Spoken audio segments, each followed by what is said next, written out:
안녕하세요. 사연을 부탁해입니다. 오늘의 사연을 소개하겠습니다. 어느 날 남편이 소파에서 벌떡 일어나더니 단호한 목소리로 외쳤습니다. 정말 안 되겠다. 오늘 엄마한테 가서 사과를 받아내야겠어. 이제 지긋지긋해서 나도 못 참겠어. 도대체 말도 안 되는 이유로 당신을 힘들게 하는 게 몇 번째야. 오늘 가서 확실하게 결판 내고 올 거야. 남편의 표정은 뭔가 큰일을 낼 것 같이 단단하게 굳어 있었습니다. 순간 심장이 철렁 내려앉았는데요. 남편이 그런 표정으로 뭔가를 결심할 때면 절대 쉽게 물러서는 법이 없었거든요. 제가 다급하게 남편을 붙잡고 애써 진정된 목소리로 말했어요. 자기야, 가지마. 그럴 필요 없어. 그런다고 뭐가 달라지겠어. 오히려 더 힘들어질 거라니까. 결국에는 내가 자기를 구워 삶아서 당신을 그렇게 만들었다고 난리치실 거야. 이번에도 그냥 넘어가자. 나 정말 괜찮아. 제 입에서 괜찮아라는 말이 나왔지만 정작 눈에서는 하염없이 눈물이 흘러내리고 있었어요. 그동안 참고 버텨왔던 감정이 한꺼번에 쏟아지는 것 같았으니까요.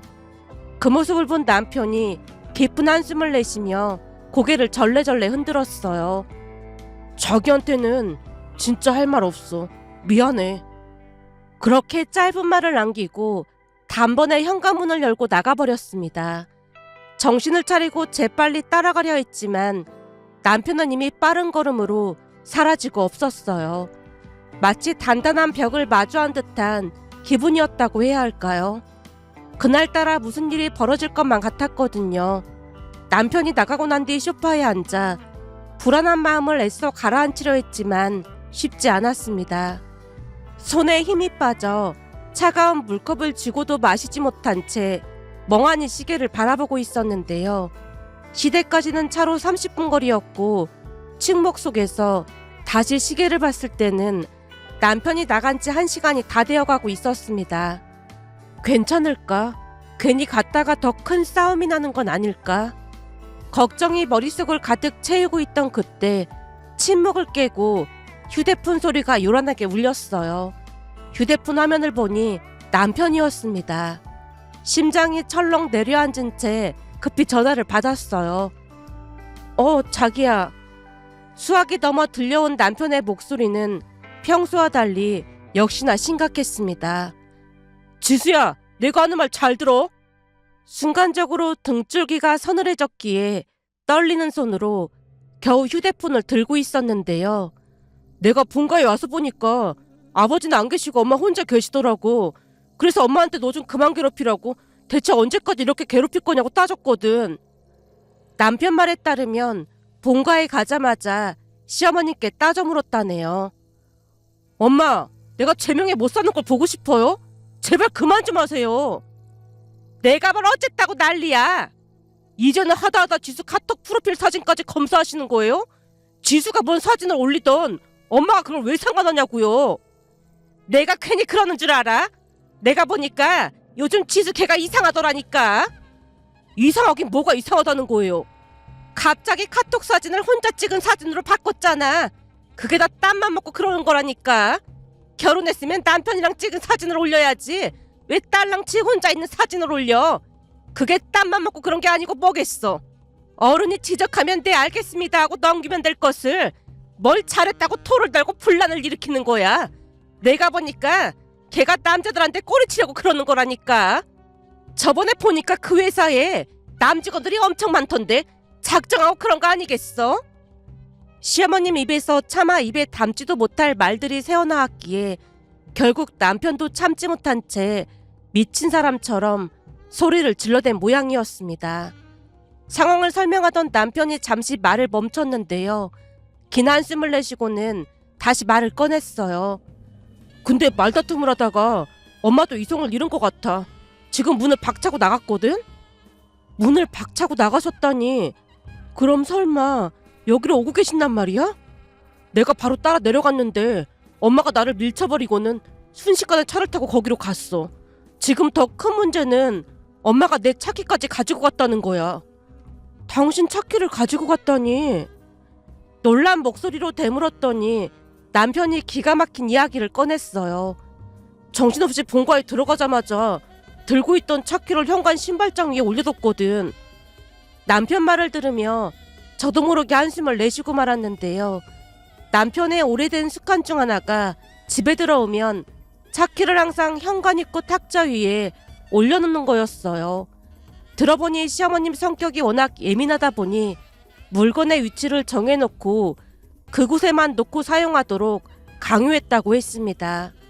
그날 본가에서도 습관처럼 현관 신발장 위에 차키를 두고 들어갔다는데 시어머님이 집을 나서면서 고의적으로 남편 차키까지 들고 간 듯 했습니다. 그 말을 듣자마자 제 손이 떨리고 있었는데요. 남편이 힘겨운 목소리로 말을 다시 꺼냈어요. 그래서 내가 지금 택시 잡으려고 하고 있거든? 택시 잡히는 대로 금방 갈 테니까 엄마가 문 열어달라고 해도 절대 문 열어주지 마. 그리고 혹시 모르니까 현관 비밀번호도 지금 당장 바꿔. 진짜 미안해. 아무리 그래도 어머님이 문 열어달라고 하는데 어떻게 모른 척을 해. 지수야, 그냥 내가 하라는 대로 해. 남편의 말을 들으며 머릿속이 새하얘졌고 덜덜 떨리는 손으로 현관 비밀번호를 바꿨습니다. 남편이 이토록 결연한 태도를 보이는 건 처음이었거든요. 그러면서 문득 사람이 패닉 상태가 되면 머릿속에 아무것도 떠오르지 않는다는 말이 생각났는데요. 지금 돌이켜보면 그냥 밖으로 나가서 자리를 피했으면 좋았을 텐데 그때 당시에는 멘탈 붕괴 상태다 보니 이성적이지 못했던 것 같습니다. 사실 그때쯤은 시어머니라는 단어만 들어도 심장이 터질 듯 뛰다 보니 이성적인 판단이 어려울 정도였으니까요. 그렇게 시간이 흐르고 집안은 고요했는데요. 저는 숨도 제대로 쉬지 못한 채 거실 한쪽에서 가슴을 졸이고 있었습니다. 그러다 갑자기 현관문 비밀번호를 누르는 익숙한 전자음 소리가 들려왔어요. 시어머님이 현관 도어락 비번을 누르고 있는 듯 했지만 제가 번호를 바꿨다 보니 생각나는 대로 눌러대는 것 같았어요. 일반적이라면 초인종부터 누르고 난 뒤 비밀번호를 누르는 게 순서겠지만 역시나 시어머님은 도어락 비밀번호를 몇 번이고 눌러댔어요. 그리고 도어락 비밀번호가 틀렸다고 짧은 경고음이 울렸지만 시어머님은 포기할 기미가 없어 보였습니다. 그 뒤에도 여러 차례 비밀번호가 입력되었지만 계속 틀렸거든요. 그러다가 결국 쾅쾅 현관문 두드리는 소리가 요란하게 울렸는데요. 역시나 초인종을 누르진 않았습니다. 그 자리에서 굳어진 채 숨을 죽이고 있었더니 시어머님의 날카로운 목소리가 울려 퍼졌어요. 너 안에 있지? 당장 문 열어! 문 열라고! 쩌렁쩌렁한 고함 소리가 들려왔지만 두 손으로 귀를 막은 채 더욱 숨을 죽이고 있었습니다. 너 안에 있는 거 다 아니까 빨리 문 열어! 시어머님의 목소리가 높아질 때마다 두 손을 꼭 움켜쥐었고 손바닥에서는 식은땀이 흐르고 있었어요. 감히 네가 현관 비밀번호를 바꿔? 당장 문 열어! 불려시 같은 것이 사회생활 오래 하더니 아주 못된 것만 배웠다니까. 네가 감히 우리 집안을 콩가루로 만들어? 시어머님의 목소리가 더욱 높아지고 있었는데요. 문을 마구마구 두드려대는 소리에 심장이 터질 것만 같았습니다. 온몸이 얼어붙은 채 아무 말도 하지 못하고 숨소리조차 들키지 않으려 조심하고 있었어요. 그런데 그때 누군가 시어머님에게 버럭 소리쳤습니다. 아줌마, 지금 뭐 하시는 거예요? 현관 밖에서 또 다른 목소리가 들려왔어요. 그러면서 웅성거리는 소리도 점점 커졌기에 천천히 거실 쪽으로 다가가 현관문에 귀를 댄 채 작은 숨을 내쉬었는데요. 문 너머에서 들려오는 목소리를 들으니 옆집 아저씨 같았어요. 이 아파트에 혼자 사는 것도 아니고 왜 이렇게 소란을 피우는 겁니까? 몰라서 그러는 것 같은데 나 이 집 아들 엄마예요. 그 집 아들 엄마인 거 누가 몰라서 그래요? 허구한 날 와서 며느리를 쥐잡듯이 하는데 왜 모르겠어? 이 사람이 큰데 내가 언제 며느리를 쥐잡듯이 했다고 난리야. 이게 지금 쥐잡듯이 하는 거지 뭐예요? 우리 딸이 아줌마 같은 시어머니 만날까봐 무섭네. 아주 무서워. 내가 보니 며느리가 인사성도 밝고 참 착하던데 그 착한 며느리를 왜 못 잡아먹어서 안달인 겁니까? 그러자 시어머님의 목소리가 다시 거칠게 울려 퍼졌습니다. 아니 내가 아저씨 집을 두드리는 것도 아니고 우리 아들 집 문 두드리는 건데 뭔 상관이요? 그리고 당신이 우리 며느리에 대해 뭘 한다고 두둔하고 있어? 당신 혹시 우리 며느리랑 돈 맞은 거 아니야? 급기야 시어머님 입에서 입에 담지 못할 말까지 터져나왔고 옆집 아저씨가 참지 못한 채 외쳤습니다. 도저히 안 되겠네. 지금 경비 아저씨 부를 테니까 그런 줄 아세요. 옆집 아저씨가 문을 닫고 들어가는 와중에도 시어머님의 목소리가 울려 퍼졌습니다. 야! 김지수! 너 안에 있잖아! 내 큰 문 열지 못해? 또다시 문을 쾅쾅 두드리는 소리가 들려왔는데요. 그렇게 문을 두드리는 소리가 계속되던 그때 익숙한 남편의 목소리가 들렸어요. 엄마! 대체 여기서 뭐 하시는 거예요? 진짜 왜 이러는 거예요? 밖에서는 남편의 고함 소리와 함께 웅성거리던 이웃들의 소리가 잦아들고 있었습니다. 왜 이래? 나 안 갈 거야! 시어머님의 목소리가 여전히 날카롭게 울려 퍼졌어요. 김지수! 너 못 나와? 오늘은 내가 너 버르장머리를 고치기 전에 절대 안 갈 참이야! 그 순간 밖에서 몸싸움이라도 벌어진 듯한 소리가 들려왔는데요. 남편이 강하게 저지하는 것 같았습니다. 엄마! 그만 좀 하세요. 제발 좀 가시라고요. 엄마가 자꾸 이러면 아버지한테 병원 치료 얘기 꺼낼 수밖에 없어요. 그니까 그만 좀 하세요. 남편의 숨가쁜 목소리와 함께 시어머님의 목소리가 점점 멀어졌습니다. 놔! 놓으라고! 아직 할 말 남았다니까! 이거 놔! 그 소리는 엘리베이터 안으로 빨려 들어가는 듯했고 곧 엘리베이터 문이 닫히는 소리가 들려왔어요. 모든 게 멈춘 듯 현관 밖은 순식간에 고요해졌습니다. 그제서야 깊은 숨을 들이쉬었는데요. 한순간에 긴장이 풀리며 다리에 힘이 빠져서 소파에 털썩 주저앉았습니다. 그런데 뜨거운 무엇인가가 눈가를 타고 흘러내리고 있었고 멈추려 해도 멈춰지지 않았어요. 그러면서 목이 메이고 가슴이 저려왔다고 해야 할까요? 그동안 참아왔던 감정이 한꺼번에 쏟아져 내리는 것 같았습니다. 결국 두 손으로 얼굴을 감싸고 소리 없이 흐느꼈어요. 대체 내가 왜 이렇게 살아야 하지? 그 생각이 머릿속을 스치고 지나갔습니다. 그리고 곧이어 작년에 돌아가신 엄마의 얼굴이 떠올랐는데요. 엄마가 계셨다면 나한테 뭐라고 했을까라는 생각까지 더해져서 가슴이 더 저려왔어요. 한숨을 길게 내쉬며 창밖을 바라봤는데요. 그 일은 퇴근길 지하철에서 시어머님의 전화를 받으며 시작이 되었습니다. 휴대폰 화면에 찍힌 이름을 보고 짧은 망설임 끝에 통화 버튼을 눌렀고 곧 시어머님의 의심 가득한 목소리가 들려왔어요. 지순이, 너 카톡 사진 말이다. 그거 갑자기 왜 바꾼 거니?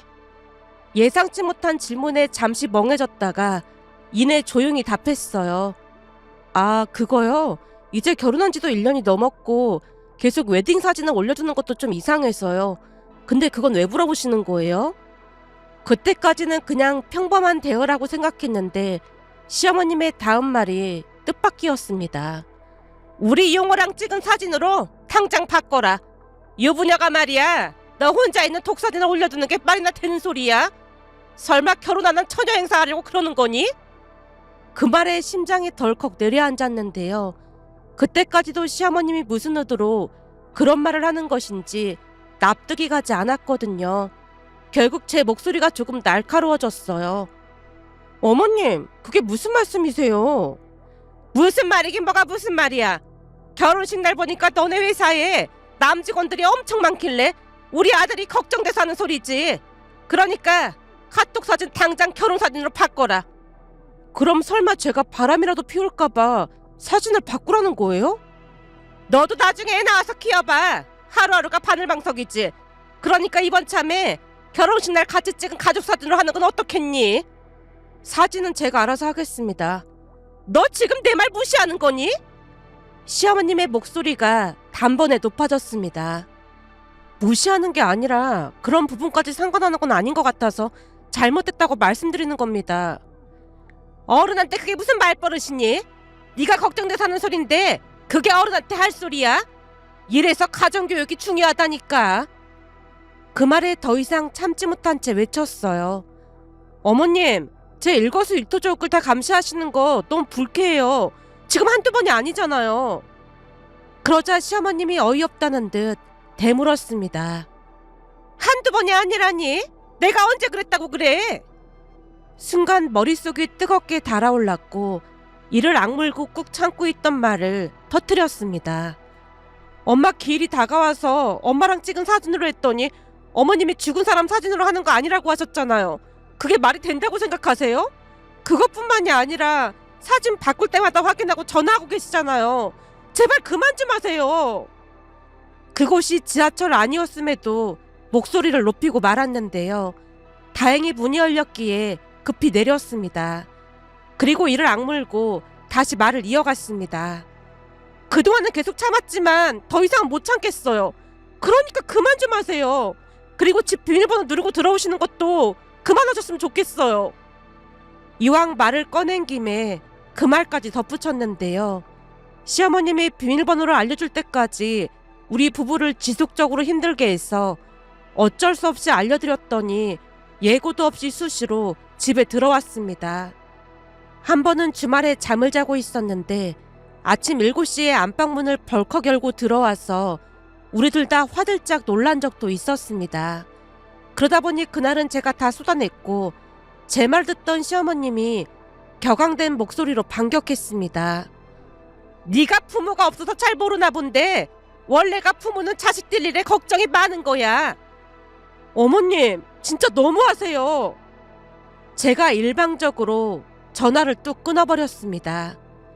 순간 울분이 가슴까지 차올랐어요. 결국 남편에게 그날 일을 이야기했고 남편이 처음에는 조용히 듣고만 있었는데요. 그러다 이내 깊은 한숨을 내쉬더니 말했습니다. 이제는 정말 안 되겠다. 라며 시댁으로 갔어요. 그리고 그 사달이 나고 말았는데요. 지금 돌이켜 생각해보면 시어머님은 처음 만난 자리에서도 이상했어요. 그날을 떠올리면 아직도 묘한 기분이 든답니다. 남편과 결혼을 결심하고 처음으로 시댁에 방문했던 날이었어요. 처음 뵙는 자리인 만큼 긴장도 됐지만 남편이 옆에 있어서 나름 편안한 분위기를 만들어서 식사를 이어가고 있었는데 식사가 중반쯤 흐르던 순간 내내 입을 다물고 계시던 시어머님이 물었어요. 지수라고 했지? 시어머님이 싸늘한 눈빛으로 저를 바라보며 물었습니다. 넌 무슨 회사 다닌다고? 그다지 특별할 것도 없는 질문이었지만 그 목소리에는 어딘가 날카로운 기운이 서려 있었기에 긴장한 목소리로 간신히 미소를 지으며 대답했어요. 아, 저는 스타트업 회사 전략기획실에서 일하고 있습니다. IT 회사인데 회사 설립한 지 5년 정도 됐고 이직한 지는 2년 정도 됐습니다. 제 말이 끝나기 무섭게 시어머님의 미묘한 표정이 스쳐 지나갔어요. 뭐라고? 마치 생전 처음 들어보는 단어라도 된다는 듯이 대묻더니 고개를 갸웃하며 어이없다는 듯 웃었어요. 그런 회사도 있구나. 순간 위화감이 들었지만 제가 차분하게 설명을 덧붙였습니다. 그게 보통 벤처기업이라고도 하고요. 그중에서 IT를 주력으로 하고 혁신성이 강한 회사를 흔히 스타트업이라고 부르는 걸로 알고 있습니다. 하지만 제 설명에도 시어머님의 표정은 풀리지 않았어요. 그럼 네가 다니는 회사가 5년밖에 안 된 중소기업이란 거잖아. 누가 들어도 못마땅한 듯한 말투였는데요. 남편이 웃으며 대화에 끼어들었습니다. 엄마, 지수네 회사 설립된 지 5년밖에 안 됐지만 매출이 벌써 700억이 넘어요. 그리고 지수는 거기서 전략기획 헤드고요. 남편이 자랑스럽다는 듯이 덧붙였어요. 거기 가기 전에 땡땡전자 기획부서에 있었는데 지금 다니는 회사에 스카우트 된 거예요. 남편이 알아듣기 쉽게 자세히 설명했지만 시어머님의 반응이 어딘가 이상했어요. 유심히 저를 바라보며 천천히 말을 꺼냈거든요. 그러니까 그 회사 들어간 지 2년밖에 안 됐다는 거지? 네, 맞습니다. 제 대답에 시어머님이 다시금 제 얼굴을 찬찬히 훑어보더니 이번에는 경계하는 듯한 눈빛으로 말했어요. 그 전에는 땡땡전자에 다녔다고? 네, 그곳에서 3년 정도 근무했습니다. 제가 별 생각 없이 대답했고 시어머님이 다시 질문했어요. 그럼 그 전에는? 마치 끝까지 캐묻겠다는 듯한 말투였습니다. 아, 그 전에는 다른 회사에 다녔어요. 또다시 가볍게 넘기듯 대답했지만 그 순간 시어머님의 눈빛이 더 날카로워진 채 팔짱을 끼고 저를 빤히 바라보며 한마디 툭 던졌어요. 아니, 그럼 그 나이에 벌써 3번째 직장이란 말이야? 그 말투에는 분명한 불만이 묻어 있었기에 순간 멈칫했는데요. 얘, 너 변덕이 좀 심한 거 아니니? 결혼해서도 용호한테 변덕 부리고 마음 편해서 이혼한다고 할까봐 염려스럽구나. 그 말에 머릿속이 멍해졌는데요. 이직과 이혼을 같은 선상에 놓고 비교하는 발상 자체가 참으로 아이러니했으니까요. 제가 어이없다는 듯 시어머님을 바라보자 남편이 제 눈치를 살피더니 한숨을 내쉬며 말했어요. 우리 엄마가 평생 가정주부로 살아서 세상 물정을 몰라도 너무 모르시네. 남편의 목소리에는 짜증이 잔뜩 묻어 있었습니다. 순간 남편의 손을 잡아 말릴까 고민했지만 남편은 이미 내뱉은 말을 끝까지 해야겠다는 듯 시어머님을 똑바로 바라보며 말을 이어갔어요. 요즘 시대는 한 회사에 입사해서 정년까지 다니는 그런 시대가 아니에요. 커리어 쌓아서 이직 잘하는 것도 능력이에요, 능력. 그 말에 시어머님의 표정이 점점 굳어졌지만 시아버님은 남편의 말이 맞다는 듯 고개를 끄덕였습니다. 그 와중에 남편이 아랑곳하지 않고 말을 덧붙였어요. 이직할 때마다 연봉이 최소 1,000만 원씩은 더 오르는데 사실 따지고 보면 지수가 저보다 더 잘 나가거든요. 남편의 말투가 너무 직설적이라 조금 민망했기에 제가 안절부절 못하고 있었는데요. 시어머님의 얼굴에는 당황한 기색이 역력했습니다. 결혼도 하기 전에 여자친구 편을 드는 거 보니까 결혼하고 나면 아주 팔불출이 되겠구만. 그래, 너 잘났다 잘났어. 시어머님이 혀를 끌끌 차며 고개를 저었습니다. 발불출이 아니고 저는 그냥 팩트를 말한 것뿐이에요, 팩트. 남편이 당당하게 시어머님을 바라봤는데요. 그 모습이 마치 시어머님에게 면박을 주는 듯해서 남편의 팔을 조용히 붙잡았어요. 그리고 아마도 그날부터 저는 시어머님에게 눈의 가시 같은 존재가 되었던 게 아닌가 싶었습니다. 결혼 후 시어머님은 작정이라도 한 듯 제게 화풀이를 해댔어요. 가장 충격적인 일은 결혼한 지 6개월이 되었을 때 임신을 했고 남편이 정말 기뻐했습니다. 그리고 그 소식은 자연스럽게 시부모님께도 전해졌는데요. 그 이후의 일은 제 예상과는 전혀 다른 방향으로 흘러갔어요. 임신 확인 후 처음으로 병원에 가야 하는 날 시어머님이 한사코 같이 가겠다고 했거든요. 병원 가는 날이 언제라고? 나도 같이 가야겠다. 처음에는 정중하게 거절했습니다. 어머님, 그냥 우리 둘이 다녀오겠습니다. 얘가 무슨 말을 하는 거야? 첫 손주인데 나도 당연히 같이 가야지. 문제는 하필 병원에 가는 날 남편 회사에 급한 일이 생기는 바람에 얼떨결에 시어머님과 함께 병원에 가게 되었는데요. 병원에 도착하자마자 시어머님이 입구에 걸린 원장 사진을 보고 눈살을 찌푸렸습니다. 아니, 의사가 남자니? 거기다 원장이 왜 이렇게 젊어? 사진 속 원장은 깔끔한 인상의 남자 의사였어요. 친구 소개로 갔던 병원이다 보니 별다른 생각을 못하고 있었지만 시어머님이 또다시 불만을 터뜨렸어요. 내가 보기에는 30도 안 돼 보이는데. 당황스러웠지만 차분하게 설명했습니다. 어머님, 이 원장님 서울대병원 출신이에요. 얼굴이 젊어 보여서 그렇지 경력 보니까 실제 나이는 40대 초반이시더라고요. 하지만 시어머님의 표정은 여전히 불만스러워 보였어요. 그리고 이내 황당한 말을 꺼냈습니다. 넌 창피한 줄도 모르고 하필 남자 의사한테 진료를 받고 그러니? 그러지 말고 여자 의사가 있는 곳으로 옮기자꾸나. 네? 다른 이유도 아니고 의사가 남자라 병원을 옮기라니요. 놀란 채 어버버하고 있었지만 시어머님이 한술 더 떠서 말했어요. 되도록이면 여자애다. 나이 든 의사가 있는 병원으로 가도록 해. 그런 사람이 경험도 많고 환자한테 사심도 없이 잘하거든. 어머님, 의사가 환자한테 무슨 사심을 가져요. 그리고 이 병원 엄청 유명한 곳이에요. 그런 일이 있었으면 벌써 사회적으로 문제가 됐겠죠. 그리고 중요한 건 실력이죠. 되도록이면 실력 있는 의사한테 진료를 받아야죠. 제 말을 듣던 시어머님의 표정이 싸늘해졌고 곧바로 목소리를 높였어요. 너는 며느리가 돼서 시엠이 말해. 왜 이렇게 사사건건 토를 다는 거니? 시어머님이 허리에 손을 올리고 한숨을 내쉬었습니다. 그냥 내가 하자는 대로만 하면 다 되는 거야. 알았지? 고작 병원 하나 때문에 왜 이렇게 호들갑이야? 시어머님이 완강하게 말하다 보니 아무리 말해도 소용이 없을 것이라는 것을 알았고 결국 시어머님 손에 이끌려 다른 병원으로 향했습니다. 하지만 그 뒤 스트레스 때문이었던 것인지 유산이 되고 말았습니다.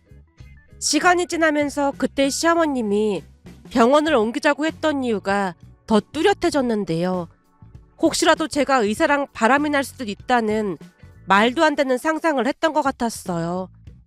그리고 그런 일련의 갈등들이 켜켜이 쌓이고 쌓여서 결국 그 사달이 나고 말았던 것이었어요. 그 후 우리는 마치 거대한 소용돌이 속으로 빨려 들어가듯 또 다른 사건이 기다리고 있었습니다. 그날 밤 남편이 시아버님에게 모든 사실을 털어놓았고 집안은 순식간에 발칵 뒤집어졌습니다. 그나마 다행이었던 건 집안이 뒤집히고 난 후 시어머님이 더 이상 연락을 해오지 않았어요. 하지만 마음속에 가시처럼 박힌 불안감은 쉽게 사라지지 않았다고 해야 할까요? 그렇게 평온한 나날이 계속되던 어느 날 여느 때처럼 퇴근 준비를 하던 중이었습니다. 그때 모르는 번호로 전화가 걸려왔어요. 순간 심장이 요동쳤는데요. 혹시나 시어머님인가 라는 생각이 머릿속을 스치고 지나갔고 그 생각만으로도 등줄기에 식은땀이 흘렀습니다. 망설임 끝에 전화를 받았어요. 여보세요? 지수야, 나 용호 이모다. 예상과는 달리 시어머님이 아닌 이모님이었습니다. 설마 시어머님이 이모님한테 전화를 시킨 건가 하는 생각에 가슴이 다시 빠르게 뛰기 시작했어요. 미안한데 퇴근 후에 잠깐 볼 수 있을까? 순간적으로 거절하고 싶은 마음이 가득했기에 어렵게 입을 뗐어요. 이모님, 죄송한데 제가 요즘 너무 스트레스를 받아서 어머님과는 만나고 싶지 않습니다. 그러자 이모님이 한숨을 쉬며 조용히 말했습니다. 네 마음 이해한다. 그렇잖아도 네 시아버지, 그러니까 제부한테 자초지종을 다 들었거든. 근데 오늘은 내 동생이랑 같이 만나자는 게 아니야. 우리 둘이 만나자는 거니까 오해는 하지 마렴. 내 동생은 지금 만날 수 있는 상황이 아니거든. 그러니까 안심해도 돼.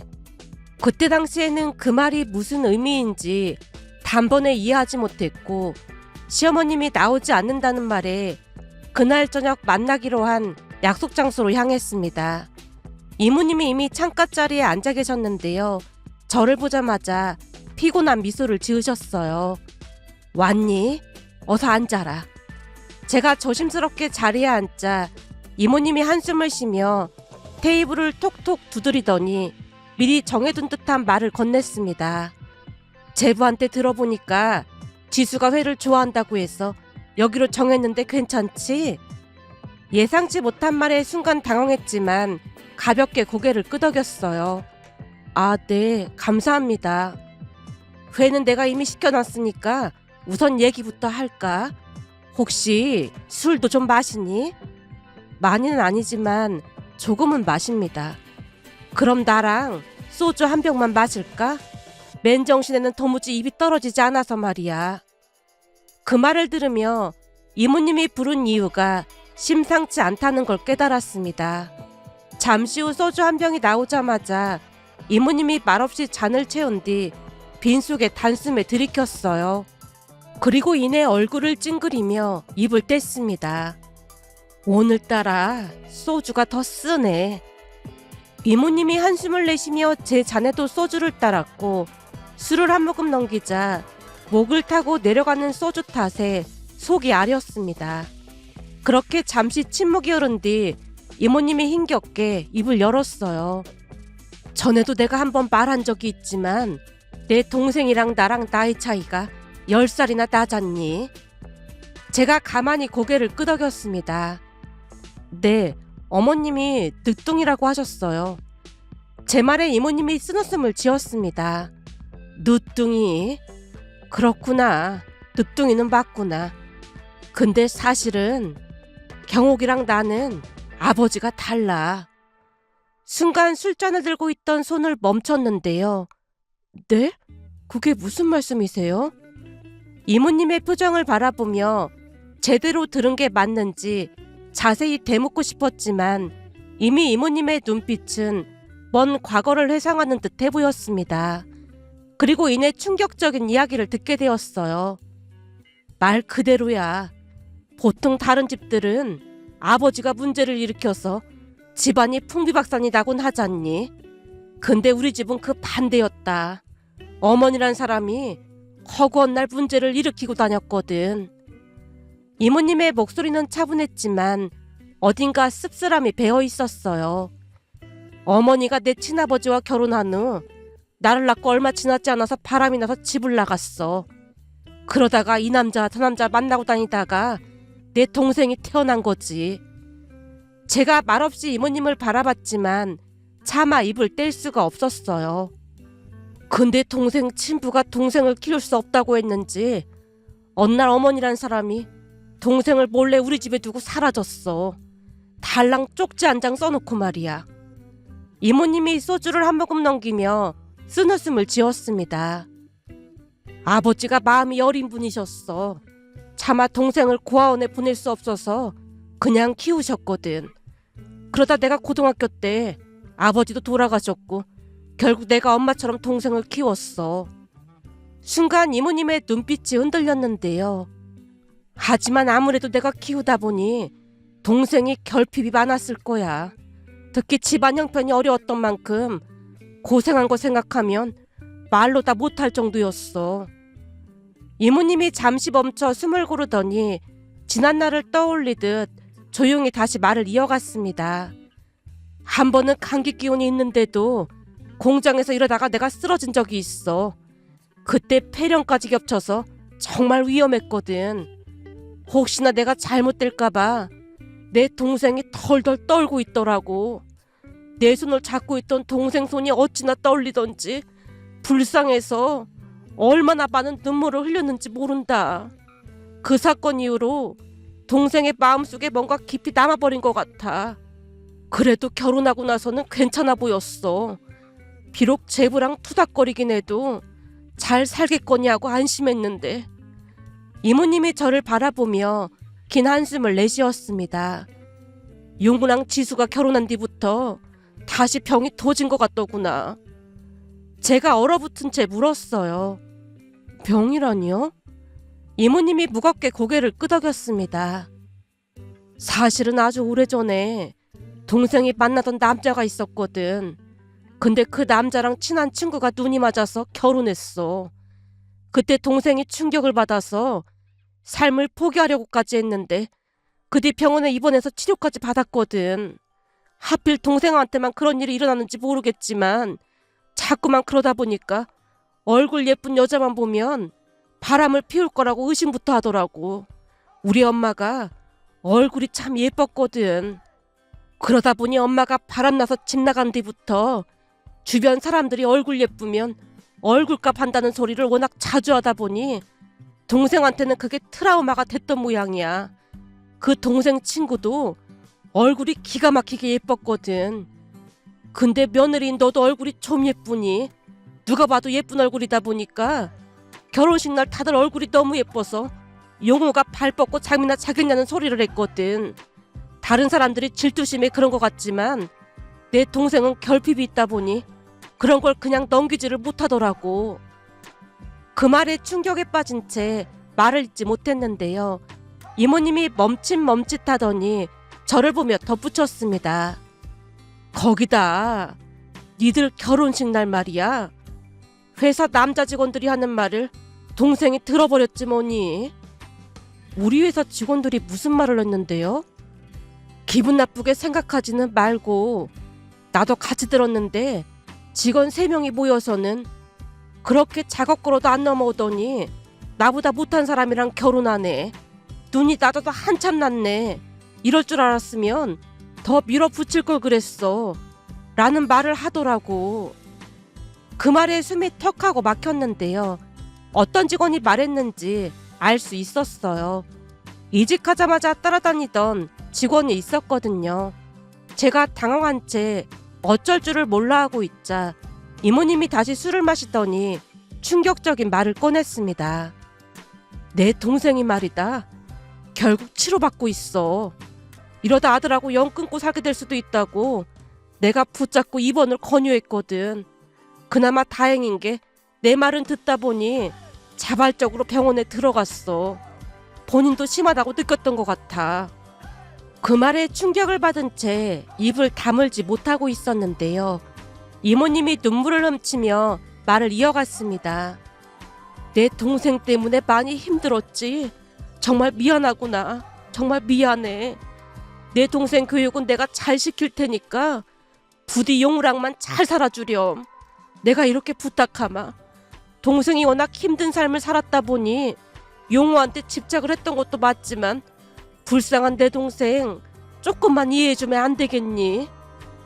순간 흔들리는 시야 속에서 이모님의 진심이 보였다고 해야 할까요? 그리고 그동안 알지 못했던 거대한 진실 앞에서 제 마음속 무언가가 무너져 내리는 걸 느꼈습니다. 그동안 시어머님과 있었던 일들을 떠올리면 참 많은 감정이 교차하는데요. 화가 났다가 억울했다가 답답했다가 그러나 한편으로는 이해와 연민이 섞인 복잡한 감정이 자리 잡고 있었습니다. 비로소 시어머님의 행동이 이해가 될 것 같기도 했으니까요. 그렇다고 해서 시어머님이 제게 했던 말과 행동들이 정당화되는 건 아니겠지만 그럼에도 불구하고 저는 지금 고민하고 있습니다. 앞으로 저는 시어머님과 어떤 관계를 유지해야 할까요? 여전히 끊임없이 고민하지만 아직도 답을 찾지 못해서 이렇게 글을 남겨봅니다. 시아버님과 남편의 권유대로 앞으로 마주치지 않는 것이 나을까요? 아니면 측은지심의 마음으로 관계를 유지하기 위해 노력하는 게 맞을까요? 글을 마치기 전에 여러분들의 고견을 듣고 싶습니다. 긴 사연 들어주셔서 정말 감사합니다. 오늘의 사연은 여기까지였습니다. 즐겁게 보셨다면 구독, 좋아요 부탁드립니다. 고맙습니다.